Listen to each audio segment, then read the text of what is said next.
For decades, we've been powering our appliances in our homes with coal, natural gas, solar, wind, and even diesel like this power plant behind us. But there's something else keeping the lights on: batteries.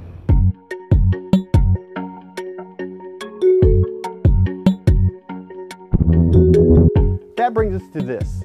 Tesla and Kauai partnered to build a 13 megawatt solar farm. Now it fills about 45 acres. Now all that solar energy, it's going to fill these. These are Tesla power packs. It's 52 megawatt hours of energy that Kauai will be able to use to power its houses at night.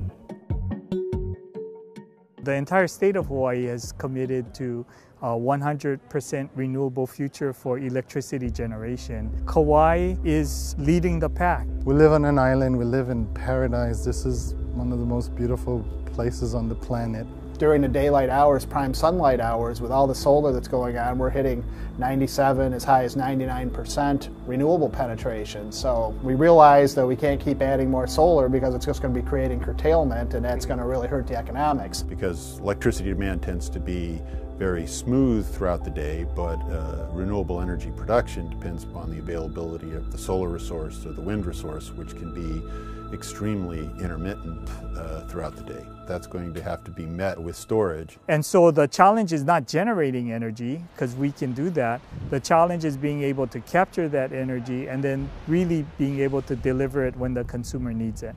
And this project does that.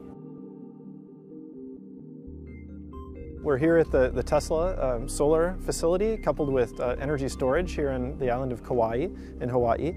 And this is one of the world's first facilities where we're directly integrating solar with storage at the same site. What is really exciting about this project is that it's dispatchable solar, so we are charging the batteries during the day and storing the energy, and then we will be able to use it throughout the day whenever it's needed. So that we can provide that solar energy back to the customers and back to the grid with firm, guaranteed reliability around the clock. Actually, even after the sun goes down, we can still keep providing the energy that was stored during the day from the batteries. You got a low-cost fuel source, really, the sun and the panels, and declining cost of batteries. It's a great opportunity for us out here in high-cost areas to bring in renewables, avoid oil, and help everybody on the island. Storage, to the extent that you're going to have these very aggressive renewable energy goals like California has. California has essentially a 33% renewable portfolio standard by 2020 and a 50% by 2030. California also has a storage mandate, which is mandating the 3 investor-owned utilities in the state have at least 1,300 megawatts of storage capacity, which I think is certainly a start. But to find out, greater amounts of storage, that really is going to depend on the economics. Hawaii was the most dependent state in the country on imported fossil fuels. Even as recent as 5 years back, we were still over 90% reliant on imported fossil fuel for our electricity generation. At the highest rate here, back when oil was pushing $150 a barrel, we were almost at 50 cents a kilowatt hour. We want to do things cheaper than have oil, and we don't want to be subject to the fluctuations from the petroleum market. We made that commitment that we want a different future. We want to be isolated from foreign fuel market prices, and we wanted to create jobs here. Well, the big movement on Kauai's energy grid was in 2002 when the cooperative was formed here. It's one of the newest co-ops in the country. It's owned by the people. So the consumer controls the company. So the community not only embraces the commitment to 100% clean renewable future, but it is the shareholders that are part of that equation. Every day you drive by and you see this as an example of clean renewable energy, the sustainability, community involvement and engagement, and I see it as something quite beautiful. Energy storage is a transformational technology for the grid. It's one of the most interesting, I think, advances for the grid in 100 years. To me, what's fascinating is the electric pricing for a residential customer is hanging somewhere around $200 a month for the average member. And we're holding steady, dropping, but I think a lot of other kind of utility-based costs like cable TV, internet, phones, all those costs are going up, whereas electricity is becoming less and less a factor here on Kauai than it used to be. It's not their #1 bill anymore. They may be paying more for cellular coverage than they are for electricity, and it's an awful nice service they get relative to just having a cell phone. Without storage, you can only have so much because you need to have instantaneous matching between the loads and the generation. But with storage, we can break that, and we can suddenly have things like solar panels that can provide ultimately maybe all of the electricity that the grid needs. And it allows the whole grid to operate much more efficiently, much more economically.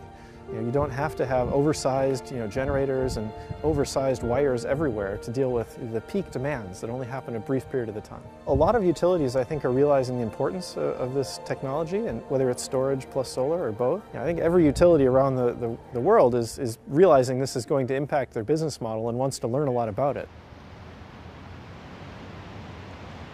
One of the big question marks in all of this scaling renewables is, suppose we have a 1 week long period where it's cloudy every day, we don't get any storage, what happens? How long can we last with the storage? And I think that's where Hawaii can teach the rest of the world as well as the United States is, what kind of storage do we need to be able to make it through these periods where we're not getting any renewable energy?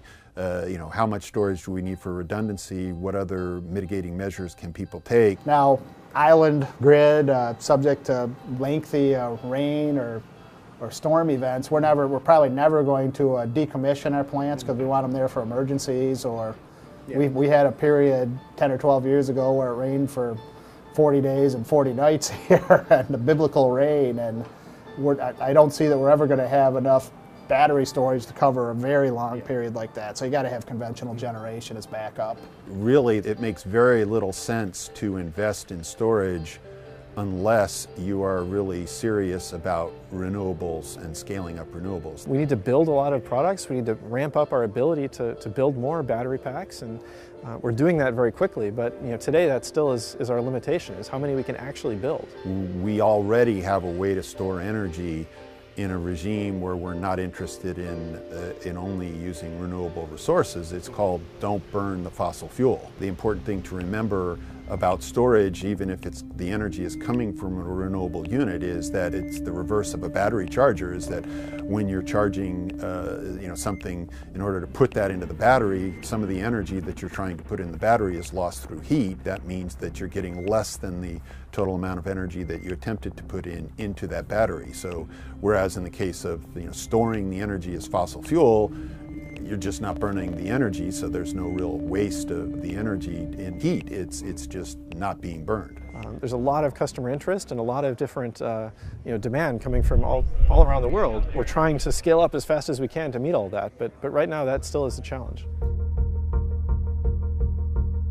Prince Kohio, who got the legislation for our Hawaiian Homes Commission Act passed in the 20s, his intention was to have these lands rehabilitate our people. I think this Anahola solar farm, what it means to our community is hope and belief. If we just showed people these prices, we would probably be able to get people to, on their own, invest in these storage devices, lower their annual electricity bills. That is what's going to get them to find it in their interest to make the sorts of decisions that are going to make the grid operate more efficiently. We've already seen many folks come around, and develop that sense of belief and seeing that it is something positive, and that it is definitely something that is good for our community, homesteaders, good for the island, good for the planet. I mean, there's so much good about this. Surprisingly, storage has been, it has not had very many regulatory hurdles. I think it often solves regulatory problems, where solar alone or wind alone,